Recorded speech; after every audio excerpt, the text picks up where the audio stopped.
I'm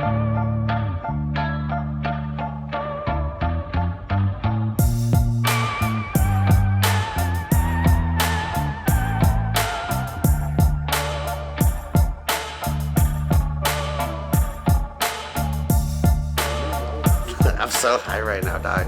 I gotta do a show? Bro. You know what time it is. Red Bull gives me wings to get higher.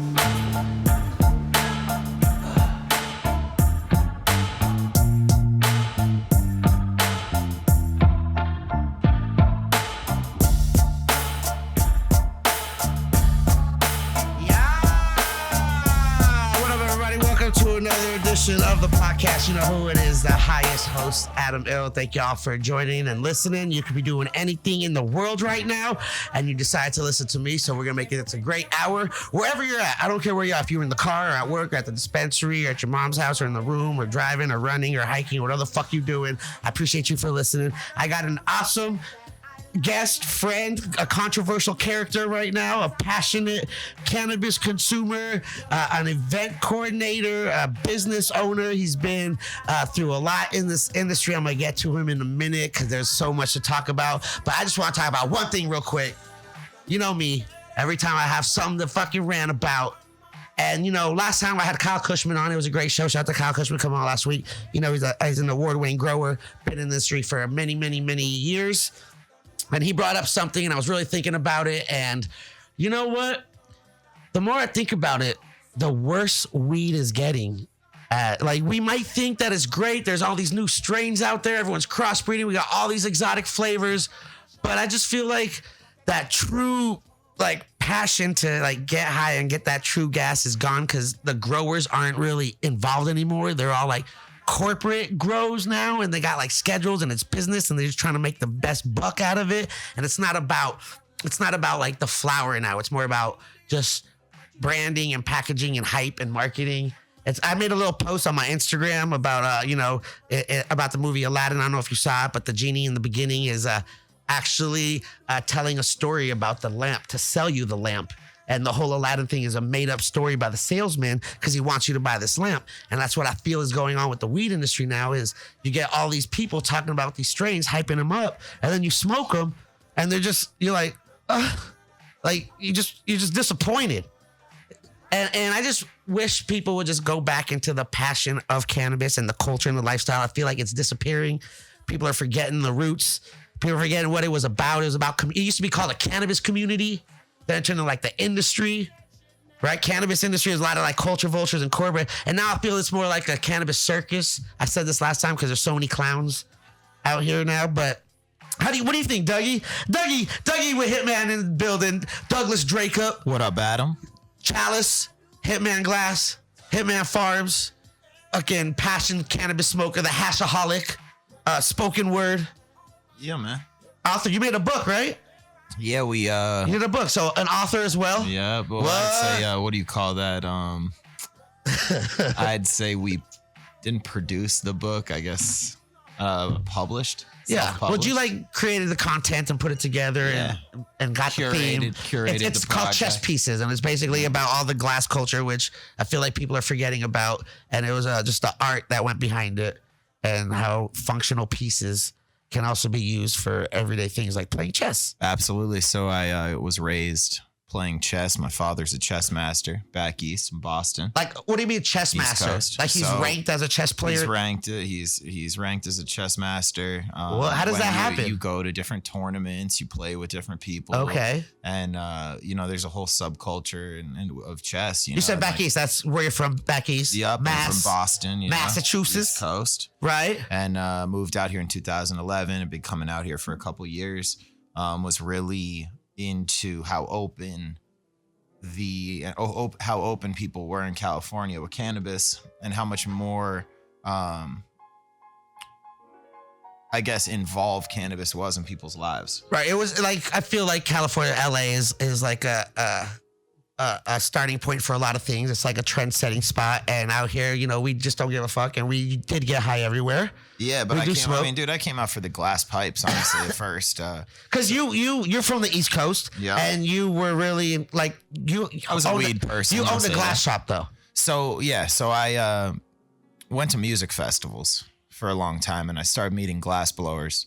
Were you like taking acid and like selling weed, going to music festivals? I was paying for my whole little travels. And go from music festival to music festival every weekend.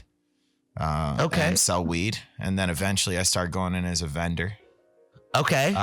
Selling weed as a vendor? No. So I set up the stuff you'd sell at a music festival. I had glass jars, these glass weed jars from Arcata. Little stash really jars, cool. Yeah. Like I had, like the drug rug, standard like tie-dye shit. Little throws. All that kind of stuff. Tapestries. Like a mobile more like a head front, shop. More like a front business, honestly, just to get in early unsearched was more the priority. Smart. You thought how can I get in here? Well, dude, because coming in as an attendee at the music festival, you have all the cops set up, and bro, I had a problem at Rolling Loud. Getting searched, So we figured out quickly that if you come in as a vendor, you don't get searched. So we started going in and buy your boots, fuck a ticket. But dude, long story short, I met a lot of these glass blowers and started spending my money that I had made at the music festival selling weed on pipes and bringing those pipes back to Boston and selling those to my friends, and I sold them weed, whatever. And then I met this dude who opened a smoke shop called The Joint on Commonwealth Ave in Boston. And it was a small little smoke shop. How old were you at this point? Fuck, man. It's like high school, out of high school? Yeah, I was a couple years out of high school. Okay. Yeah, and I met this dude. I had a better glass collection than him. I had better weed, So he was like, bro, you got to help me out. Like, he got put on game. So I put all my glass collection in his spot and started managing the smoke shop. And then in doing that, I started going to like the trade shows in Vegas. So I was able to see like in what capacity these businesses were operating at these trade shows to get orders. Right. You were getting deep into that. Me being a hustler selling whatever, I was like, damn, I could do this. Were you always hustling? How were you growing up on the East? How was Dougie as a student? Were you at school like slinging candy to people, or were you like? I wouldn't say that, but I got into weed early for sure. When was the first time you smoked weed? 11 years old. 11? Yeah. Who was it with? It was in like, I was in a scenario where there were a lot of older kids around us, obviously, and like they were smoking weed. People like I'd walk home, and like there was always like this little path where people were smoking weed, and I smoked weed. So you have peer pressure, or you? No, I was just curious to smoke weed. I wanted to get into everything early, right? And I tried a bunch of different stuff early, and figured out what I liked and didn't like, and I was always just into weed. Were you like a daily smoker at 11, or you first smoked at 11? Frequently, and like I was the only child with my parents. My dad has other kids with other wives, but with my mother, I'm the only child. Kid? So I was obviously a main focus. So it was the art to not getting caught by your parents. Yeah. When was the daily consumption? When was the daily consumption starting? I'm sure at 11 you don't have money. I wasn't really, but then I started buying weed from like. How'd you get money at 11? I had jobs. I worked at like a hardware store. I worked at this like little like farm stand thing. Like I had little family jobs. Businesses. Yeah, like, I need weed. Jobs. Let me work. But I don't know, man. I just wanted to get into it. And, dude, it was a blessing, honestly, from day one. It helped me network a lot. It, like anything, it's taught me a lot of lessons, being a cannabis consumer. Do you remember what the first strain was and how you smoked it? It was definitely some outdoor weed. And then I started in... Was it like a bong or a joint? In middle school, I started getting weed from this dude, Hillary, that was coming in from Boston. His name was Hillary? Yeah, and he ended up getting kicked out of school. But I was buying small little like nickel and dime bags of some stress-ass weed from him, man. And then I was like, had the weed in me, and my boys Sam and Mark and a couple other homies would like go smoke up in the woods. Like after school? Yeah. How were you smoking it? On the way to school, then people were like saying, the teachers were like, it smells and shit. Yeah, we're just... So I was getting into shit early. Ended up getting sent away to bad kid boarding school, upstate New York. Borderline lockdown. Bad student. scenario. Yeah. Like, well, just God, I was a crazy kid. And so, was there for a couple years, graduated, and then got back into weed. You couldn't smoke weed there. You couldn't do anything. Right. So I kind of like cleared my head up, graduated. Did what you need to do to get out. Yeah, 100%. And then at that point, I know what my passion is. It's cannabis. Fuck this school. And I mean, everybody would always tell you like, okay, this isn't a good idea, or with weed, you know, and like, I think the biggest thing is staying true to what you believe in. Right. And along all this shit, it's been hard, man. It's been a crazy path that all of us thought was going to be really easy to drive down. And it's obviously not. Well, there's been a lot of obstacles. Yeah. And recently. unforeseen scenarios that you couldn't really, when People were always fighting for legalization. yeah, man. And a lot of people are in jail right now that I know personally for the plant, you know, and like, it's a very real thing that the way that this transition happened is kind of what rubs me the wrong way. But then again, how was it supposed to happen? I guess the plant being demonized for Propaganda, decades. all that propaganda they for put on decades, us. you know, like it makes you realize like people are about the plant for a reason because of what it does for them. And I think it alleviates a lot of pain and stressors in life. And it's like part of balance, you know. Preventative medicating. It's like when people take vitamins to prevent things, or they take certain types of like roots. Everybody has different vices Yeah. too. This is my pet peeve in weed is everybody want to be judgmental about what drugs people do or whatever. And, you know, like my only thing is I say to each his own, you know, I have a personal issue with opiates, just not personally taking them, but because I lost a lot of friends to that shit. Right. And it's, you know, like, again, to each his own though. And like everybody has balance or thinks they have a balance, but me, I'm humble enough to say I'm not really balanced for shit on anything I'm really doing. I'm trying to hold it together. I think we all are, right? And we were all fucked up. you know, like we all none got of us, crazy. but none of us are really at that point where, you know, our hands as stable as we might present it. And, Yeah. And especially with social media now and everyone thinking like, come on, man, that's and real life. it's social media really created this front end of who you want to be. It's a highlight reel of your life. And it's a strange thing because everyone has a voice, and it'd just be like if someone ran in here who looked psychotic and started saying some crazy shit, we'd probably have to like have them escorted out and not interact with them.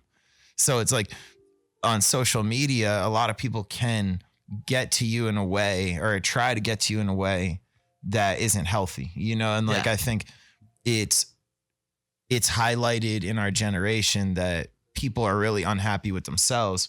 So they reach out in negative ways and they feel good about someone else's downfall. But that's also like any mainstream shit. You know, people are like, look, they broke up. They're fucking, this happened. They're on drugs. Like, it's kind of like that. Like, the negative stories always do better than positive stories. Yeah, That's why and all the news you watch is bad. Everything they talk about is bad. No one talks about positive think about things. how much energy people spent in 2018 towards people's downfall. Oof. You know, and that's some real shit. Like, on social media alone, never mind in their lives. And I've been at a point where I'm fucking hating somebody, or I'm upset or rubbed the wrong way. And I've wasted a lot of time in my life. Just dwelling on shit. But dude, feeling like in the moment, I'm a very emotional person, and it's tough because this industry is not really for an emotional person. It's tough because, you know, like, and I wear it on my shoulder. Yeah. More than a regular dude. And I don't have a problem talking about it because that's who I am, you know, but a lot of people would never talk about this kind of shit on a fucking radio show. If you follow Dougie on Instagram at Douglas Dracup, Hitman, Dougie, hashaholic, you'll see some exciting stories. You'll see some passion. You'll see there's you know, just like me, we're a part of many memes. And it's great. Yeah. Because we're just real people. We're not trying to front. People know our face though. This is the thing, man. It's like when you wake up, right? Everybody wakes up every morning. They take a shit, you know? And, Some people. Or whatever, whenever. Some people are full of shit, so they never let it out. But they take a shit, you know? And you go on social media, okay? It's about who are you checking up on, right? And you got to ask yourself why. Because a lot of people are checking up on people for the wrong reasons because they're not happy or they're envious of someone's scenario or the fact that someone's willing to take a risk or put themselves out there. There's that FOMO moments, those fear of missing out. Come on. And I have these people who like, I put myself out there so much a lot of times where I'm freaking out or furious or angry. You're passionate. And people are like, some people are like, you need to chill, dude. I'm putting shit on social media. Right. And then I have other people that come up to me in person and thank me. And it's like, because they respect that I'm genuine about how I am. And it's like, you can have a lot of people know you. Like you have a good persona on social media, but I also watch you, dude. And that shit's a lot of work. And it's like, I don't put as much work in as you on that shit. Yeah. Well, social media, you know, some people it's a job. Some people but use dude, for you, you've created it also. I asked this one dude who had a massive YouTube following. He came in the coffee shop and I'm like, yo, so how do you do this? How do you start doing it? He's like, well, I started videoing myself doing shit. And it sounds so profound, but it's like, bro, you got to just be about it. And a lot like, and it's really hard to do that too, because there's some people that are content in their life where they wake up early, go to work at someone's in a cubicle 9 to 5, do their responsibilities, go home, forget about work, don't have to deal with it. Chill at home, do what they want, watch their show, eat, drink, whatever. And then they do that their whole life and they're fine with that because they don't have any responsibilities beyond what they have to do at work. When you're doing content and you're working for yourself, you are now your boss. You have to create the shit. You have to do things yourself to get that money. Because if you don't do it, someone out there's not going to do it for you. And it gets a lot harder on people that people think it's easy. Oh, you just wake up and you just live your life. But you got to create moments. But bro, we can all relate. You've had times where you were doing really well, and then you had times where you weren't, and then times where you get lazy. You know what I'm saying? But that's real. It's like everybody gets lazy in certain points, right? And you go through it's just like a stock or anything. Man. Yeah. It's really up and down, and that's us in our life, right? Yeah. So it's presenting consistency on social media is as consistent as the person, I guess. Yeah. Right? But yeah, some people really front, because I've met people on social media who seem really outgoing and they create so many videos, and then in real life you meet them and there's just no personality. Yeah. They're just to themselves and they're sitting in the corner like staring at their phone. So I've had that too, where like no names, there's like a lot of different influencers and we deal with them on or whatever there are. There's social media influencers now is like a job, right? Yeah. What do you do? I'm an influencer. Right. So it's this weird thing where someone can have such a crazy persona online and then be so fucking weird in person. It's like antisocial, like you said, and it's just like I've had those moments with people where you just like, this is fucking weird, man. Is this real? Is this real life? That's why I say social media is not real life. People have assumptions of who we are. I mean, my comments are pretty funny on social media. Your comments are very entertaining as well. People just want to assume shit. And then when they meet you in real life, they're like, oh, you're not that bad. And then you're like, what you mean I'm not that bad? What the you thought I was a fucking asshole? You don't even know me. You're already assuming. Yo, so out of all these people that want to talk shit, this is hysterical. You'll love this. So I'm up at the Emerald Cup a couple of years ago, and everybody want to talk shit online, but nobody will say anything to you in person, man, ever. And this guy comes up to me. I'm standing at my booth, and I compliment him on this pendant that he had. It was a janky ass pendant, and I'm just saying that based on knowing a lot of glass. Like, it was early stage. It was from him, though, and I was being genuine about it. Yeah, like he's putting in work. I was being nice. Yeah. I said, look, man, that's a cool pendant, bro. Who made it? He's like, I made it. I'm like, that's sick, man. Where do you blow glass? He's like, I'm up here in the Bay. I'm like, oh, where do you work? I'm trying to be nice. You know, we're at the festival. Yeah. He's at my booth. Just conversate. Yeah. And he's like, oh, well, I'm over here with these guys. And he names some dudes. And I'm like, well, look, I said politely, I've never heard of those guys, but I'm not from the Bay. And I'm not even from California. So I probably wouldn't know. Yeah, these little small glass blowers. Yeah. No, well, I don't know a lot of people up here, yeah. You know? I mean, there's thousands of glass blowers now, like, so it's really hard to like know every single one. The dude goes, yeah, but you know Hitman Glass Dougie, right? Not knowing that it was me, to me, right? And I'm like, I pause. I'm like, employee Brian like steps up next to me because he heard it and he's like smirking. And the dude, I like look at the dude weird and he's like, Doug? And he like points to me. I was like, yeah, nice to meet you, man. And he's like, oh man, I didn't mean to talk shit about you or anything. I said, I'd hope not, bro, because I've never met you before in my entire fucking life. And it was this moment where it's like, dude, you only know someone based on your actual interaction with them. Yeah. Because social media isn't a good representation of someone, even if they do put themselves out there. Yeah. Right. And like a lot of these people think it's just like when you see someone say when they only post their successes. Right. They don't post when they're trying to fucking or when the shit didn't work out. Yeah.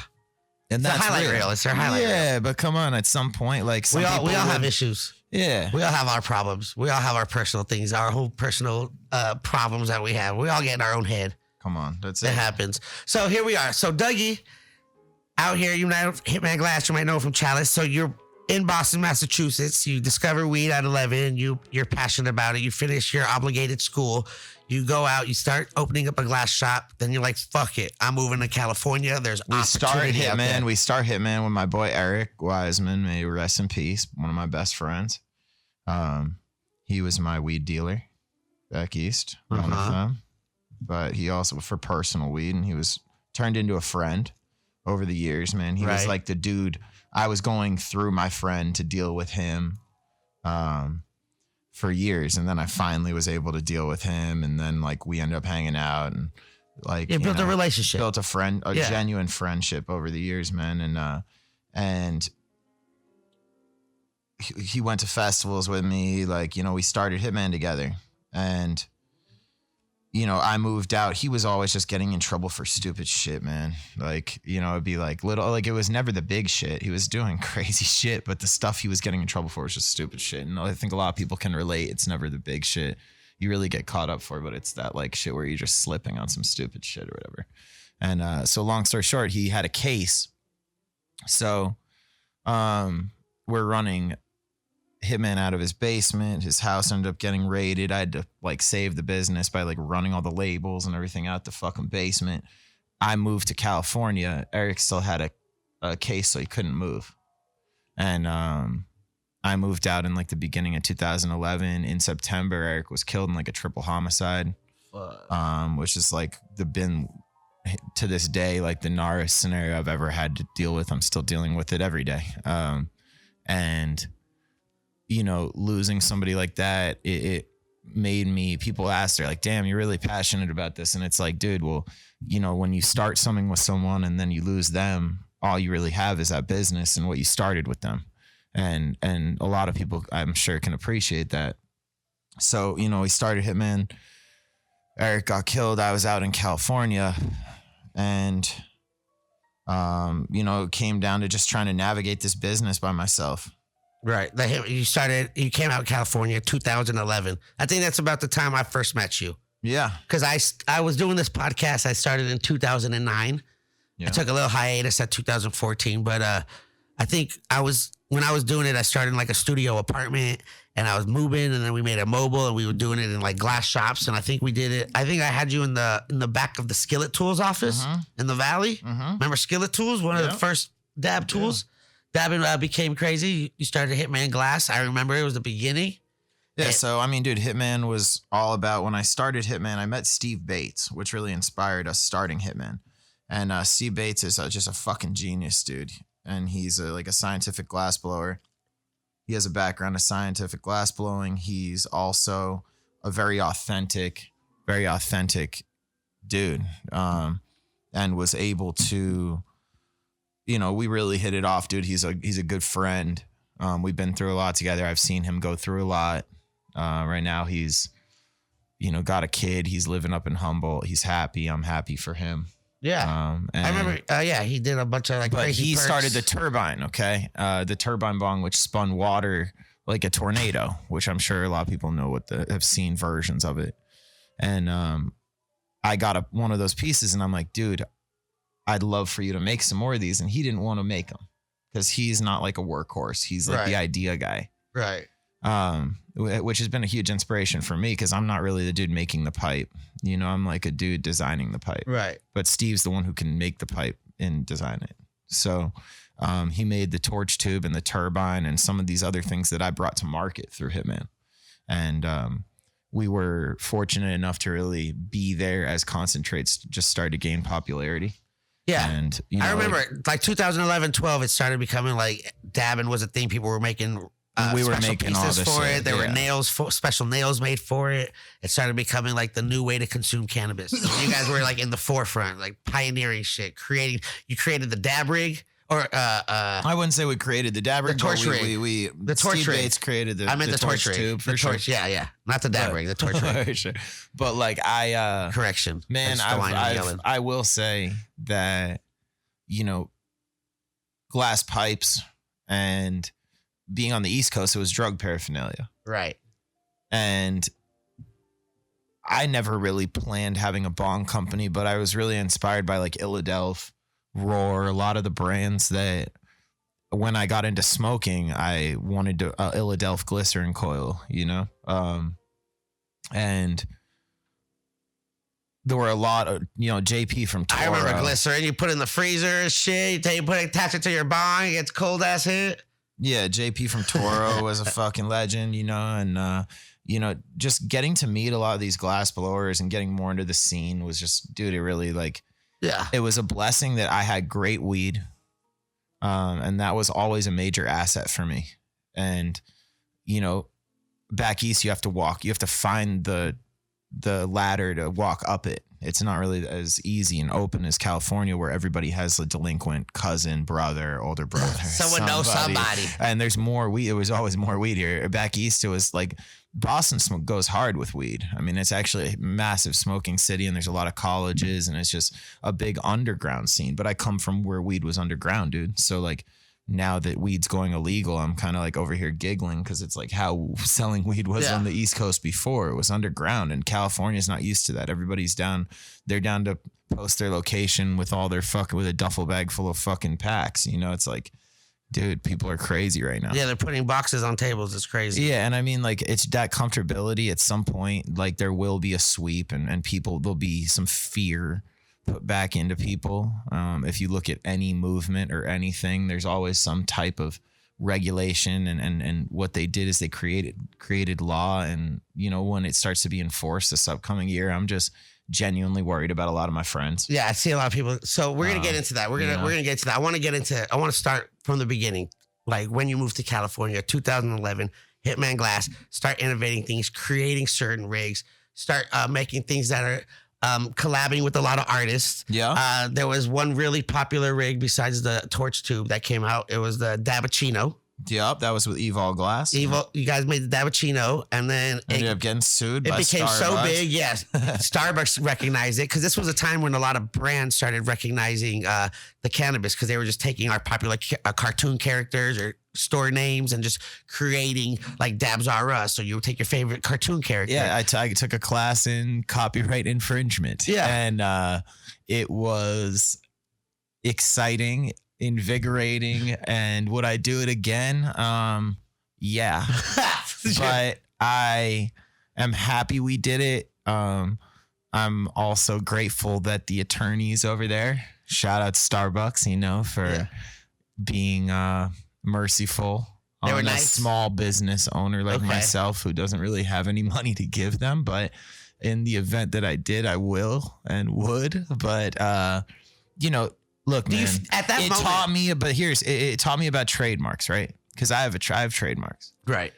And everybody's trying to protect their brand in quotes, but it doesn't really mean anything until it's like what you're willing to spend to like enforce your trademark. Yeah. And with this, it became so noticeable to them. Yeah, that's what I'm saying. How did it feel? Had to. It's pretty dope. Like, how is it that like shook it up? That Starbucks, a huge franchise, recognized what you guys are doing and decided to draft something with their attorneys to send you. Like, yeah, I mean, are you like, damn, we made it, or damn, we're fucked? Or yeah, like, it's a little bit of both. But I mean, it's like, again, like the Series 2 one we did, like, legitimately looked like it came from Starbucks, like the box it was in and stuff looks like it could have been on the shelf. My boys knocked it at the park with the branding. You know what I mean? So much so that like they were like, yo. But I mean, again, man, there's also millions and millions of knockoffs. And that's something I wanted to bring up too with Hitman that I went through. And it's related to trademarks. And that's getting knocked off for an idea you come up with. I'm just somebody who wants to come up with new shit. I'm not trying to make what Adam makes. Yeah. I'm not trying I'm not trying to come out with his shit. I'm trying. You should come out for cheaper, because coming out with someone else's shit for cheaper is a hustle I'm not really interested in. Right, I'm trying to create proprietary shit that represents myself and something from me and my crew or whatever that is. And I think that's what we're all trying to do. So it's like with weed, it's interesting because people are trying to claim proprietary shit to stuff that everybody else has. Been around, yeah. You know, but with glass, I created these designs: the double barrel recycler, the Sunday cup, the sidecar bubbler, right? That we really popularized these styles. Dabbuccino, whatever, with James.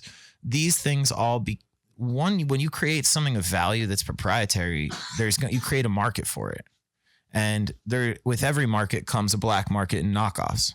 So, I'm still one of the most ripped off pipe brands out there. And, we kind of stopped going as hard as we used to with all the production stuff and really like toned it back to not like higher end, scientific, crazy compound collection, different stuff now. But yeah, because there was a little controversy with China. 100%. So, and that's because it's educating the public, right? Where when they say, okay, something's made in China, okay?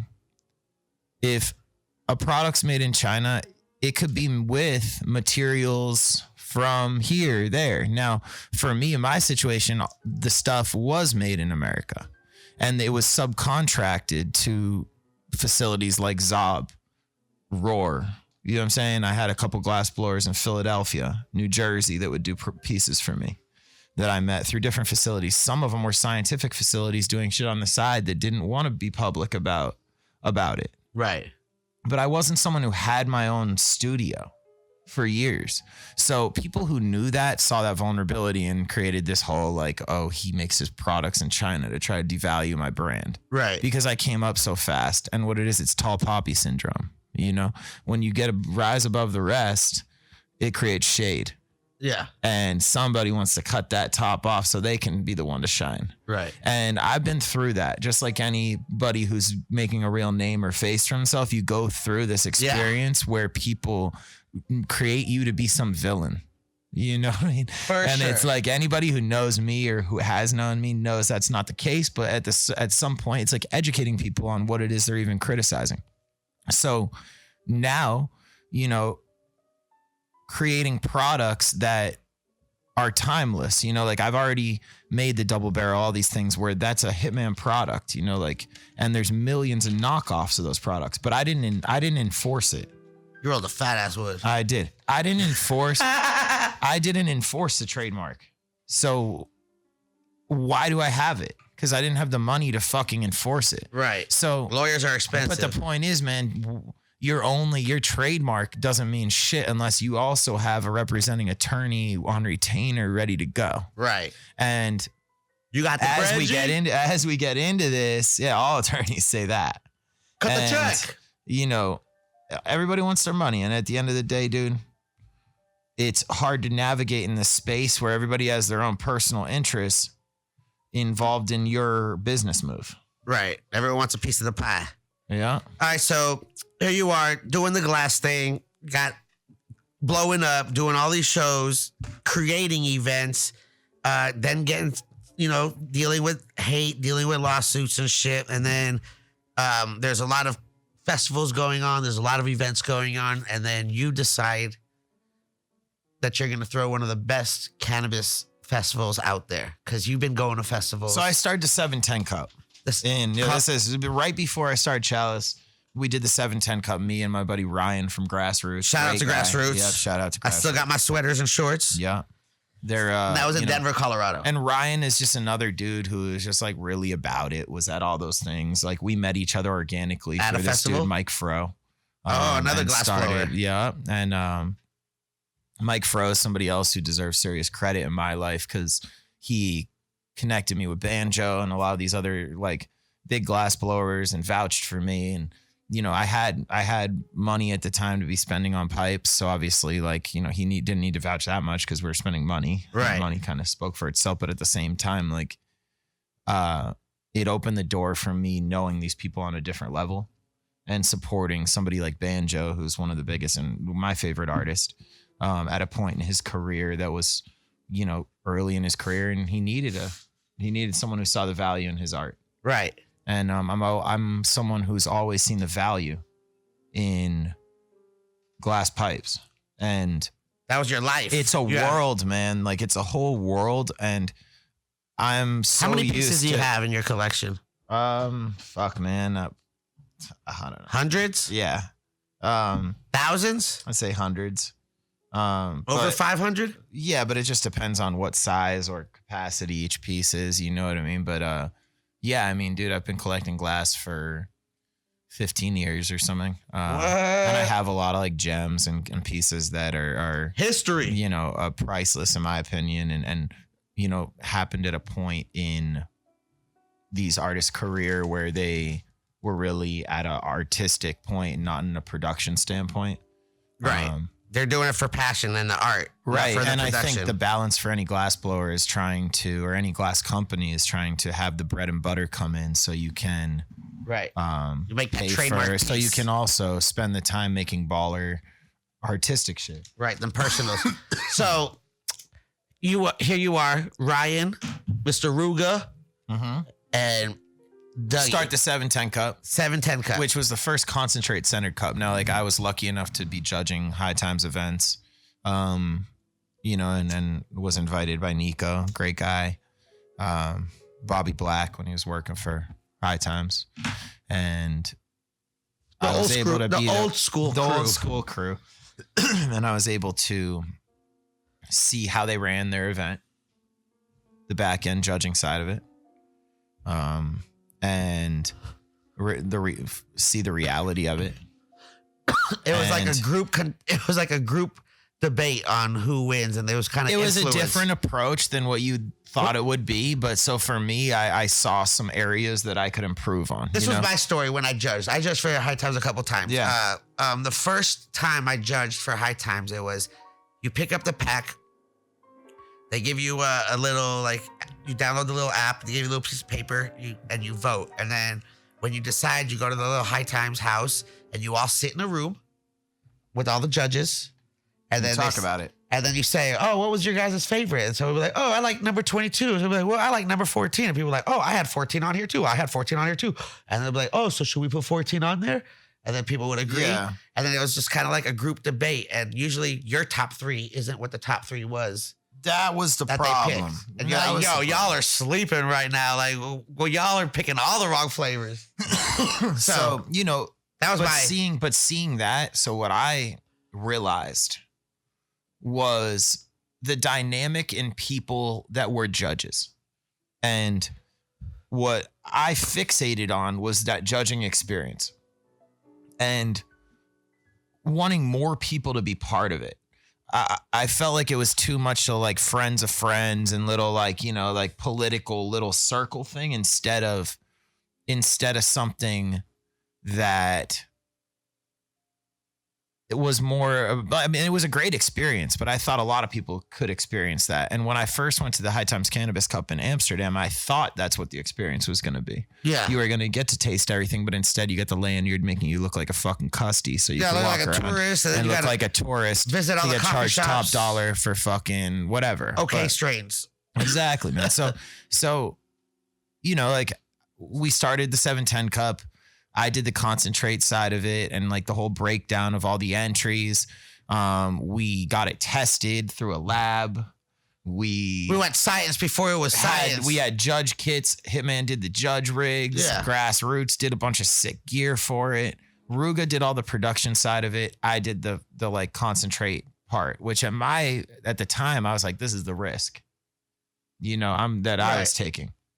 So then Ruga and I had a falling out after that year because he felt that his crew had done more work for the production side of it than the event, competition side of it. So we had a falling out and I launched Chalice Festival. Okay. And what was this year? This was 2014 when I did Chalice. And so I had Soundtribe Sector 9, Hieroglyphics, E40, Les Claypool's Duo de Twang. I mean, a really eclectic lineup, and lost a bunch of money. So everybody thinks that these festivals are very profitable, and ultimately they actually aren't. Or they lose money for 3 to 5 years before they make money. Yeah, you have to build it before, like just like any business, you know. And a lot of people always think that the money's coming in because they only count the money coming in, but don't understand the kind of the money going out, or even begin to even think about it in realistic sense. Yeah. So I know all about that. I was able to. What I brought to the table was selling the judge kits as a revenue stream, and also providing that as an additional experience that set our event apart from everybody else. Right. It was Chalice was about music, hash, and glass and art.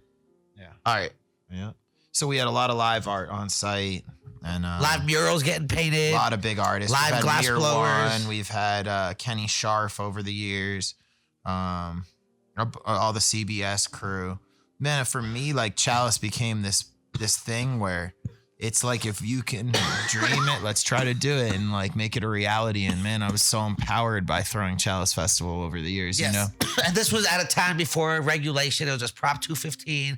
Everyone was doing events. People were out here doing things. And I was willing to spend money on the areas that other brands and like High Times wasn't willing to spend money on, for the experience side of it, right? Side out venues. But I also, you know, like I for years didn't want to have any issue with High Times, you know? So what happened was I had a good relationship with Matt Stang. I was signature at their cannabis cups. We were always entering glass. We always had a booth. We were a big part of, you know, we'd always go to the after parties and shit like this. And I didn't want to throw events on the dates that they were throwing them. Right. So, you know, I have this in text. I'm just like, man, like, I don't want to do that. Just let me know so we can. When I started to throw Chalice, obviously they weren't a big fan of it. Right. Because it's. But they were being cool at that time. They just didn't want another event. We did the first year, we did the second year at the NOS Center, and then we're getting ready to do the third year. And I booked Wu-Tang Clan. So for me, like, okay, again, every year we're raising money from the ground up to throw this festival. So I don't have any money. I know a lot of people think I'm like financially loaded, but I'm not. I'm just a regular guy like anybody else trying to do crazy shit. Yeah. And,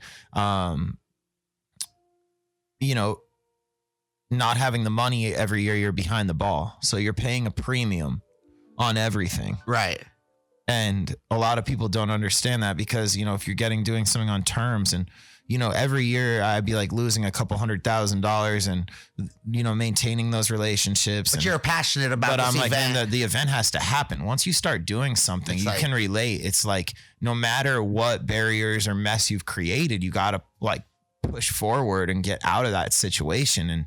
And you know, in building this festival, I just got into a situation I didn't sign up for. I didn't really know it was gonna be this big of a thing and also cost as much money as it did. And every time because you're trying to go bigger and better, and you have people around you that, of course, are like, yeah. Let's do it. That's great. It's in my name. Yeah. So you're trying to go bigger and better every year, and then like, you know, you get a couple years in, you're building it. Then you do it on a day, and High Times announces. Well, High Times. Well, I find out. So I had a contract with the National Orange Show to throw it on a certain date. Then I get a marketing deck from High Times in an email that says that they're throwing a concentrate cup on the dates at the National Orange Show, the same venue as you. And then the guy from the National Orange Show calls me and cancels my contract because they got exclusivity of the venue, which ended up being a horrible decision for them. Yeah. And it just shows it's like a greedy decision for them where they thought this was a good move. It was new management who came in. Yeah. And it's some strong arm tactic, corporate bullshit, okay? Which is the overlying theme in the legal cannabis world. We're going to get into that. If you like it or not, right? Now. But so anyway, he pushed me out of that venue. So I had to move to Victorville. Right. And, you know, I had the culture move with me and the support move with me. And, we crushed it. Wu-Tang performed, MGK. I mean, dude, it was sick. I remember you booked Migos one Prime, year. we had Migos. Man, we're really like, it was a lot of, the whole experience has been so much fun. The highs, the lows, everything. Booking music, having things go how you want. Building relationships with overperform in other areas, but then underperform in other areas. Yeah, you learn a lot. But you pay your dues, man. And like, that's been my overlying theme, is that in glass pipes and all this shit, I didn't know anything about it. I got into it. I might have paid a premium to do that and got cussed out, but you do that in every industry to figure out what the fuck you're doing, and then you're able to know when someone's trying to fuck you or not, right? Yeah. And the more you are in a world, you figure that out. So again, because I didn't have any money and now I'm behind the ball every year, it really, like, that move was hard for me, but we ended up doing it, but we still lost money. Right. So then the next year we threw it. We had Ice Cube, Thievery Corporation. Yeah. Shit was tight. We almost broke even. Right. You're building it now. Now the name's out there. People almost broke even, but we're still in the red on the festival significantly. Right. So, and then, So here you are. You're doing it. It's getting big. People are understanding Chalice. People are calling it like the Woodstock of the weed festivals. You're getting written up in all these articles. And then the legal market comes around. Right. And you're trying to go, you're like, you know what? I'm going to go legal this time. I want to work with everyone. I'm going to go legal. I'm going to hit up the Bureau of Cannabis. Yeah, we were building this in a gray area market where like it was so risky. Everyone was doing every fucking year. I swear to God, when I'm doing the competition, I'm like, oh my, wake up. Before I go to bed, take extra dab, smoke extra blunt. Because you don't know if you're going to wake up to legal issues, anything, And fuck, man, like, I was the first person to get a temporary license when they said you could be a promoter. First person in line, excited to get it. Excited to do it right and pay taxes and generate tax revenue for California. And legitimize everything that I'd built in a gray area situation. Yeah. And you had the coffee shop going on. Now, obviously, I could have just done it on the black market, which I probably this year should have 100% just thrown Chalice as a black market event. But that really sucks, because it's like, you pass a law, you would think they would be encouraging people. And you're trying to work with them. You're like, yo, I'm ahead of things. Unfortunately, I've been a victim. And I went to the hearing out in Victorville. Yeah, I've been a victim of the Bureau of Cannabis Control and politics showing favoritism to my competitors and other operators in the space, as far as meeting with them, trying to bend the rules for certain people but not for others. And do you play golf? Nitpicker. I do the driving range. Okay. I just haven't really had the whole golf thing, but I'd be down. Yeah. It's crazy because, you just being a spectator and just kind of being involved, I'm just a guy who gets high. I enjoy the festivals. I enjoy the whole culture. I'm all about it. And it's just like seeing how things work and seeing how, like, when politics get involved, because now with cannabis being legal, it's great. It's getting more socially accepted. People are learning about it. We're learning, about pesticides and PGRs and mold and PM and all sorts of different shit on growing and ingesting and consuming. And like, now that people are understanding, more money's going into it to educating. So we're learning a lot more, but we're also losing a lot because it's getting watered down. People aren't caring anymore. Look, you got politics getting involved. You got people paying. I don't know. I still don't know what happened this year. I don't know if my competitors paid money to have me not get the permit and knew someone in Victorville. What? I don't know if the BCC got paid off. Like, there's so many unknowns, and I'm not like. All I know is I did everything that the law said we were supposed to do. And for some reason we didn't. I happen to be the guy who got fucked. Now, like, I'm not going to sit here and cry about it. I'm going to fucking do what I need to do to relaunch my festival. Right. But in the process of doing that, there's a mess that I made, because when you bet on something, like I was betting on, especially with money that's not yours, and then it blows up in your face, you end up owing everybody fucking money. So, now I'm in a scenario where I have a lot of debt with a lot of different people, but I care about making it right. Right. And a lot of people think that I have that money, but unfortunately I don't. And all that money was lost to deposits and people, because this is business. I lost hundreds and hundreds of thousands of dollars to artist deposits that are non-refundable. You know, there's a lot, all the money that was coming in was going to the production and deposits for everything. And like Chalice Festival cost almost $3 million to throw. And nobody understands that kind of shit, where it's like, I didn't understand that. I'm still trying to come to terms with the fact that, holy shit, I'm throwing an event that's a fucking $3 million production. Right. And then I'm trying to break even. I'm trying to break even on it. Step one. But I'm trying to make money. But bro, people don't understand that. They just think you're making money and they think like, oh, it's this much money. But it's like, dude, when you start from nothing and you have to have all this stuff, you can appreciate the person is the driving force for that. And there's a lot of people in this industry other than me that are individual driving forces for shit, you know, in different parts of this industry. But I just happen to be fixated on the event side of it and the competition side. That's what happens when you're a pioneer and you, create lanes and start new things. Is you learn a lot. You learn a lot. I don't call them losses. I call them lessons. Totally. Because I know you're you had the but it's how you look at it, right? It's how you look at it. You created this Chalice. year I was looking at it too much like losses instead of trying to learn from it and pivot. But sometimes it's hard to pivot out of a fucked up scenario and sink a fucking half court shot, you know, in the moment at the buzzer. So it's like you've got this in these scenarios where we all put ourselves in these situations where it's high pressure situations with a lot of risk, right? And sometimes you got to bite the bullet. And, you know, I'm in that situation right now where it's like, okay, and going legit, it wasn't at all the way I thought it was going to go. But it taught me that I got to have some backup plans with everything. And I got to have some like checks and balances, and just like paying my dues with any industry, bro.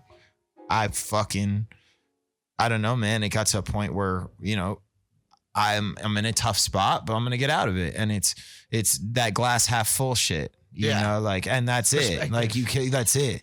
What would you tell anyone that's trying to get into the industry? Like everyone right now, like my DMs are always like, hey, I'm trying to get in the cannabis industry. You got any job openings? Well, how would you direct someone if they're listening to this podcast right now? Shout out to you if you're listening right now. Hi. What would you tell them? What would be like the advice? The Douglas. I mean, if you're trying to get into everything, went through the music festivals, went through creating companies, went through lawsuits, went through fighting court to create your event. Like, what would you tell someone? At the end of the day, you got to stay true to yourself and who you are, and know yourself, and don't be self-deceptive with what you think your importance or place is in something that's much bigger than you.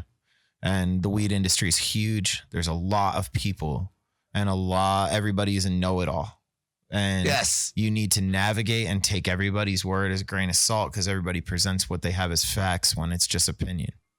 So it's like, I think it's a beautiful industry. I think it's going to emerge, but you got to think about who you're working for.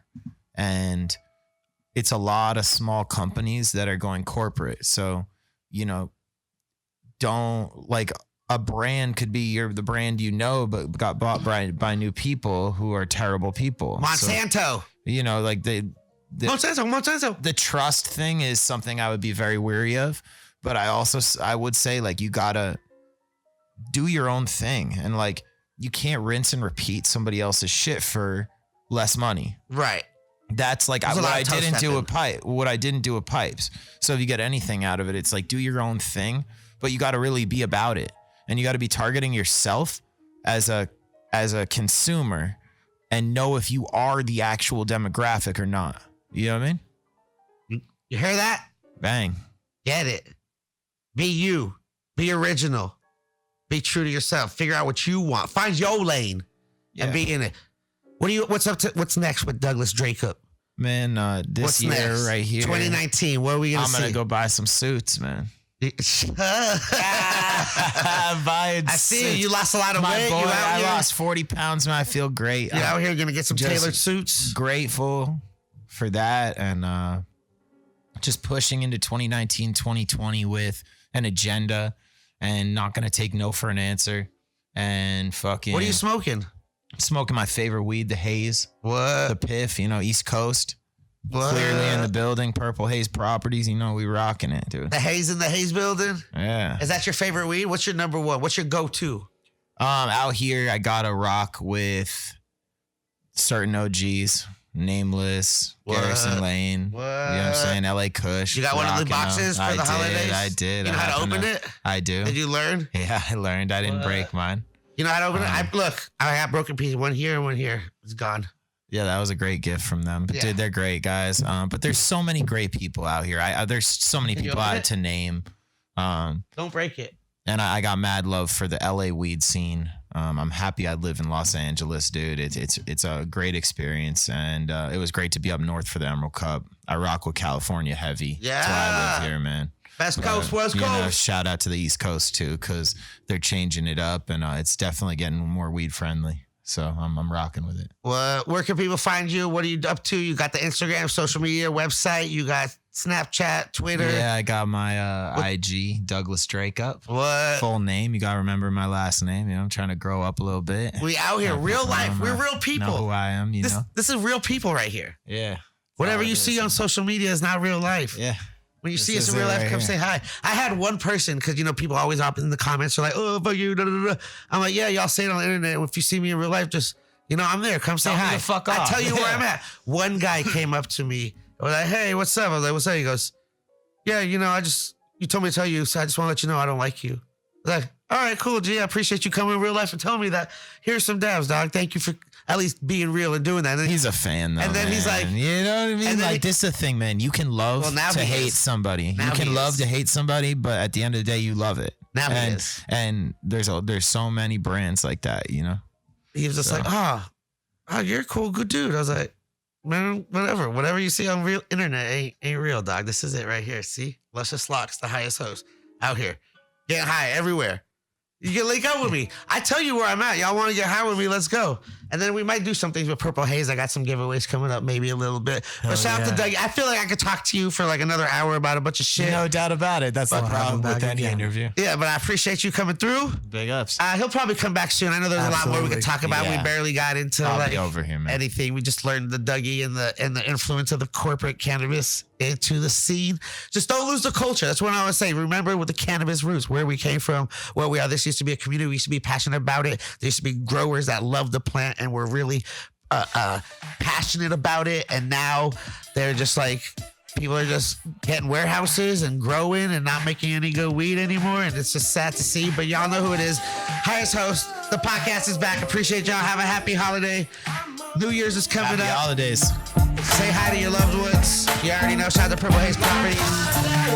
Bye.